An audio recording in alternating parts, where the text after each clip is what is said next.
Vamos à terceira rodada, então. O ministro da Agricultura, Carlos Fávaro, já disse em diversas entrevistas e eventos ser contra as invasões, ocupações de terra, mas o setor agropecuário tem cobrado mais. Além de falas, os empresários cobram mais ações do governo federal para frear o movimento. Poit, você agora. As invasões, ocupações do MST prejudicam a relação do agro com o governo? Totalmente, Luciana. E novamente, prejudica a relação do próprio governo com o governo. William Vac, baita referência, jornalista seríssimo desta emissora aqui na CNN, postou um vídeo, está lá no Instagram da CNN Política, eu já citei aqui, falando sobre isso. O governo se atrapalha. Tardelli, o próprio Paulo Teixeira, foi deputado federal junto comigo de São Paulo, foi vereador em São Paulo, hoje é o ministro do Desenvolvimento Agrário. Ele mesmo já falou, gente, está estressando a relação aqui, o MST. Eu não vou tocar reforma agrária com vocês se continuarem com esse tipo de invasão. Só que deixou a corda muito solta por muito tempo, agora esticou e ele não está conseguindo controlar mais. O próprio governo criou esse problema.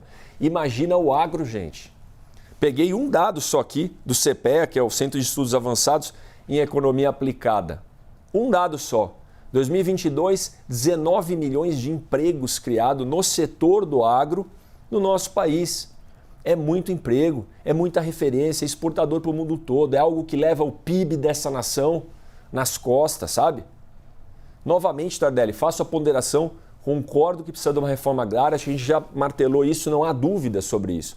Mas com seriedade, com conversa com o grande e com o pequeno agricultor também. A Frente Parlamentar do Agro, gente, é a maior frente parlamentar da Câmara dos Deputados. Não é à toa, se a Câmara é uma representatividade do povo, dos 210 milhões de brasileiros e brasileiras, a gente tem que conversar com esse setor, que inevitavelmente vai querer se proteger das invasões. Aí o que a gente vai querer? Vai querer incitar até dar um conflito seríssimo, como você mesmo falou, Tardelli, onde resulta em mortes? Lógico que não. Então o governo não pode deixar isso tão solto, tem que endurecer, tem que conversar com o agricultor também.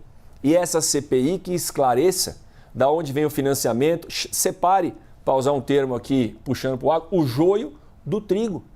Se tem gente boa lá no MST, família, que quer assentar, que quer produzir, que quer um pedacinho de terra que é improdutivo e vai entrar na reforma agrária, que não sejam confundidos com bandidos, invasores e sequestradores, que estão fazendo o governo como refém e pedem cargo no INCRA, na Embrapa, em ministério e dinheiro. Até porque semana passada podem jogar aí. A Haddad teve que falar em R$1 bilhão para algumas famílias assentadas. Eu duvido que isso vai chegar na ponta, sabe? O tanto de intermediário, de líder, como o Zé Rainha foi e como é o Stedley no meio do caminho, não pode, supostamente, né? Vamos usar essa palavra aqui, desviar esse dinheiro.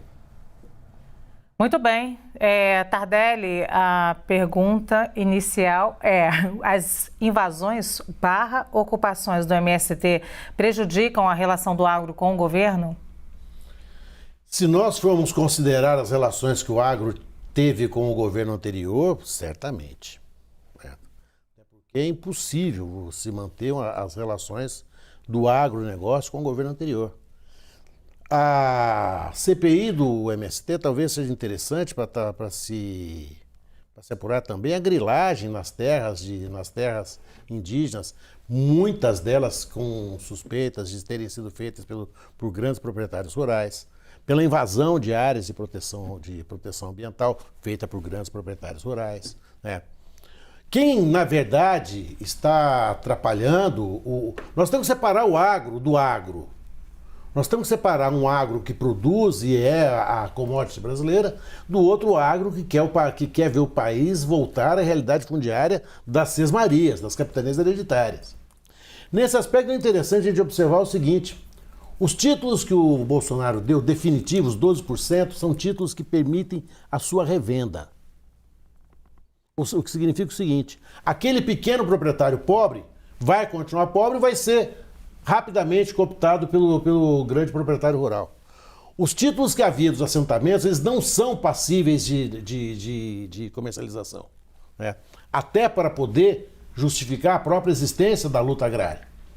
O que o Bolsonaro fez foi, na verdade, ele distribuiu o título para quem já tinha título.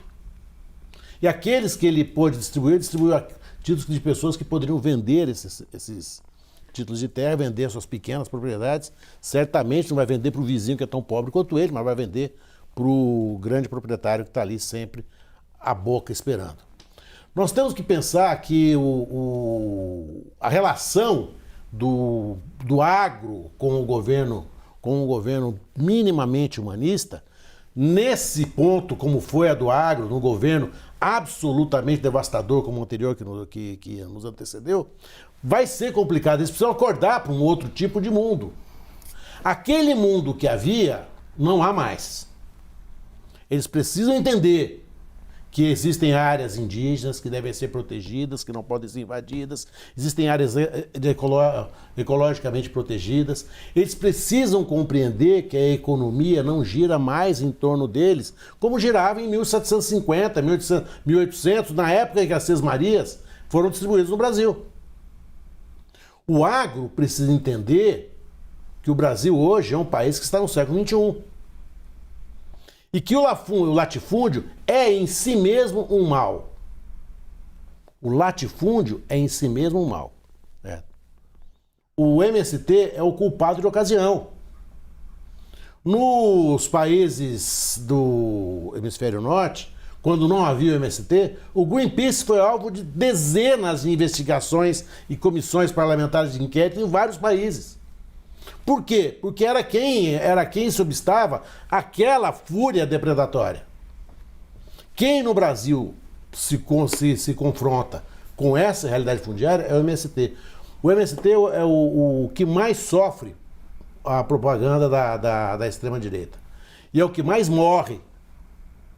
É o que mais tem morrido. Né? Esse é o problema. Muito bem, que bom que você guardou aí um minutinho, Tardelli, para a gente fazer o encerramento desse debate, porque eu quero trazer algo importante. Se a concentração de terras é algo histórico no país e vem da forma como a gente fez ou deixou de fazer reforma agrária nesse país, e lá em 1850 a gente lembra aí a lei de terras que tanto prejudicou o pequeno agricultor, e digo isso porque depois não permitiu que escravizados, depois do período de abolição, pudessem ter acesso a terras. Se hoje a gente tem como consenso entre progressistas e conservadores que há fome no campo, se o agro também, um outro fato, é parte importante do nosso PIB, por que tudo tem que ser feito de forma de contraposição? Qual é o problema, Vinícius Poit? Ou o agro ou o pequeno produtor? Por que a gente não consegue dialogar e chegar a um consenso? E por que, me parece, como diz aqui o Tardelli, essa criminalização sempre de tentativas de redistribuição de terra? Luciana, eu gostaria de fazer essa pergunta para o presidente da República. Por que você, caríssimo presidente Lula, coloca o agro como vilão? Em debate em rede nacional, diz que o cara do agro aqui de São Paulo, inclusive, palavras suas, capial, jeito bruto, ignorante. O que é isso? O cara que gera emprego e leva esse país nas costas? Eu não coloco como oposição. Disse aqui, respeito inclusive as famílias que precisam de terra, que estão passando fome, que a gente faça uma reforma agrária séria. E a gente olhe o agro como um dos únicos setores que não parou no meio da pandemia. Trabalhadores de sol a sol. Aqui em São Paulo, os maiores produtores de laranja, de borracha aqui em São Paulo, amendoim, açúcar e álcool, exportam, trazem divisas para o Brasil.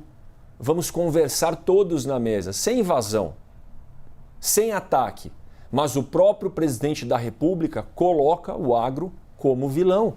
Isso não ajuda a gente. Como é que o pequeno agricultor vai se sentir? Precisando de uma garrucha, de uma cartucheira lá, Tardelli, para se defender?